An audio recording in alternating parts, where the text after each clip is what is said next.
बहू का नेग। शीना को उसके ससुराल वालों ने एक शादी में पसंद कर लिया था।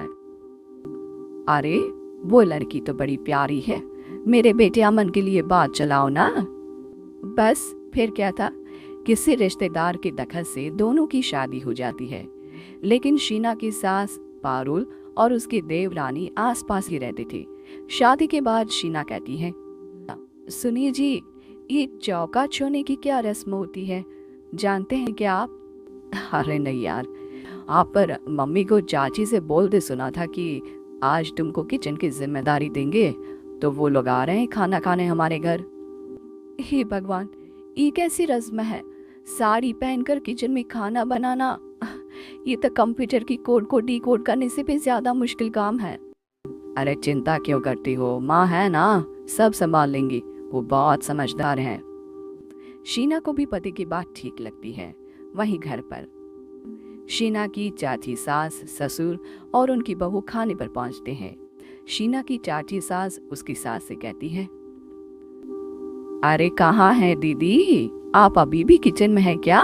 रस्म बहू की है या आपकी? चाची की बहू कहती है, और हमारी चौका छूने की रस्म थी तो हम तो सुबह 4 बजे ही किचन में पहुंच गए थे। अरे तेरी ताई ने सर पर चढ़ा रखा है बहू को। शीना सबकी बात सुने बगैर सामने आती है। अरे आज तो तेरी चौका छूने की रस्म थी ना, तुम ही देर से आई हो। वो चाची, मुझे ना साड़ी बांधने में देर हो गई, तो वक्त से उठा करो ना। पता है जब नई शादी है, रस्में होनी है, तो फिर थोड़ा कम आराम कर लोगी तो कुछ घट नहीं जाएगा। शीना की सास को बहुत बुरा लगता है कि चाची उसकी बहू से ऐसे बात कर रही है। अरे शीना, चलो किचन में, मैं तुम्हें समझा देती हूँ कि कैसे क्या करना है। देखो, मैंने सब बनाकर यहाँ रख दिया है, तुम्हें सिर्फ हलवा बनाना है, उसकी भी पूरी तैयारी कर दी है बेटा। बस किशमिश डालकर हलवा में मिलाकर लेकर आ जाना। बस फिर क्या था, एक एक कर शीना सारा खाना टेबल पर लगा देती है। अरे बहू ने इतना सब बना दिया, वाह जी वाह। तभी शीना बोल देती है, नहीं नहीं चाची, ये सब तो माँ ने बनाया है, मैंने तो सिर्फ इसे टेबल पर लगाया है। वो साड़ी पहनकर काम करना अभी थोड़ा मुश्किल होगा ना। चाची सास तो सुनकर मानो बेफर ही जाती है। ये क्या बात हुई दीदी, मैं जब शादी कर कर आई थी तो आप बड़ी थी, पर किचन में ना आप आई और ना माँ जी। हाँ, क्योंकि उस वक्त मैं बहू थी और मुझे सास के हिसाब से काम करना था, लेकिन अब मैं सास हूँ तो मैं बहू को वैसे ही बनाऊंगी ना जैसा कभी मैं बनना चाहती थी। खैर, चाची सास खाना खाकर वहां से चली जाती है। कुछ दिनों बाद, अरे शीना, ये क्या पहन रखा है? हे भगवान, इस परिवार में क्या हो रहा है? अरे क्या हुआ छोटी, इतना क्यों चिल्ला रही हो? इसने पहना क्या है? अरे दीदी, क्यों इतनी छूट दे रही हो? शीना जो कि सलवार सूट पहने खड़ी थी, चाची के गुस्से को देखते ही अंदर चली जाती है। देख छोटी, हम दोनों को आज की बहुओं से तुलना नहीं करनी चाहिए। वो दौर अलग था, आज का वक्त अलग है। देखिए दीदी, ये तो परंपरा है, हमारी सास ने हमें दी और आगे हमें अपनी बहुओं को देना है। ये क्या लगा रखा है आपने? आप तो पूरी संस्कृति ही खराब कर रही है। ये बोलकर चाची सास वहां से चली जाती हैं।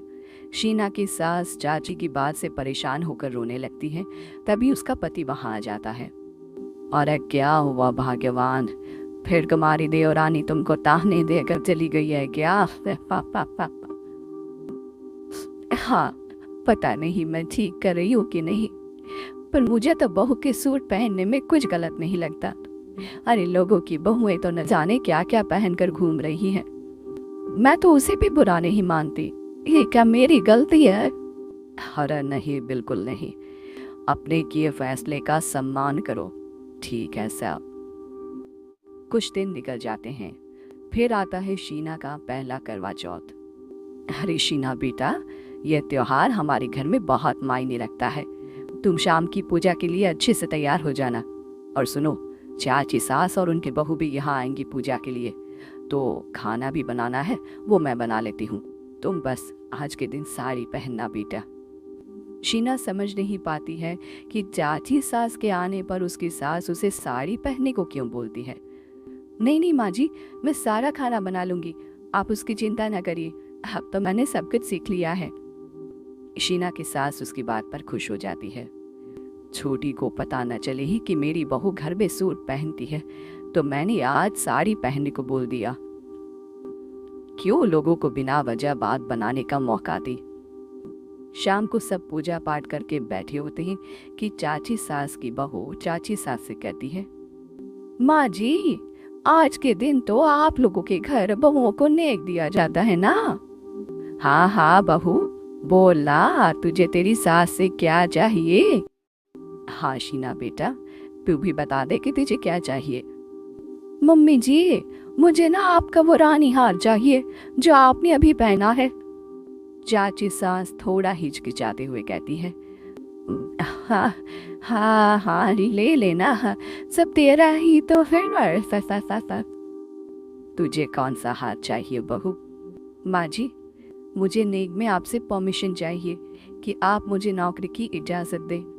आप तो जानती हैं कि मैं और ये एक ही कॉलेज में एक ही क्लास में साथ में थे, लेकिन आज वो कहाँ है और मैं कहाँ।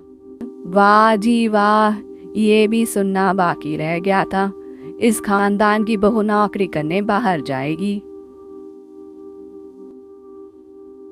और मैं अभी तो इंटर पास हूँ, पूरे 2nd डिवीजन, लेकिन कभी मजाल है कि नौकरी की बात की हो। पर दीदी, मैंने MBA किया है, वो भी बड़े संस्थान से। तभी शीना का पति और ससुर भी वहां आ जाए हैं। देखो बेटा, मैं वही सोच रहा था कि तुम नौकरी करने के लिए क्यों नहीं बोल रही हो। मुझे लगा शायद तुम नौकरी करना नहीं चाहती हो। नहीं पापा, वो तो हमेशा से ही कुछ नाम कमाना चाहती है। अपने माता पिता को भी इसने कहा था कि वो आप लोगों को अपनी तरह से समझ लेगी। सास को शांत देखकर शीना कहती है, मम्मी जी, मैं वादा करती हूँ, घर का सारा काम करके ही ऑफिस जाऊंगी। खाना पीना किसी भी चीज के लिए घर वालों को परेशानी नहीं होने दूंगी। वक्त से पहले उठूंगी और काम वाले को भी हटवा दूंगी। शीना की बात सुनकर सास हंस पड़ती है। अरे शीना, ये ज्यादा हो गया। हाँ बिल्कुल काम करो बेटा, पढ़ी लिखी हो, नौकरी में अच्छा कर सकती हो। जरूर बेटा, दिया तुम्हें तुम्हारा नेग। हाँ, पुरानी परंपरा जरूरी नहीं कि अच्छी ही हो, कभी कभी बदलाव लाना भी जरूरी होता है, जिसे देर से ही सही लेकिन समाज अपना ही लेता है।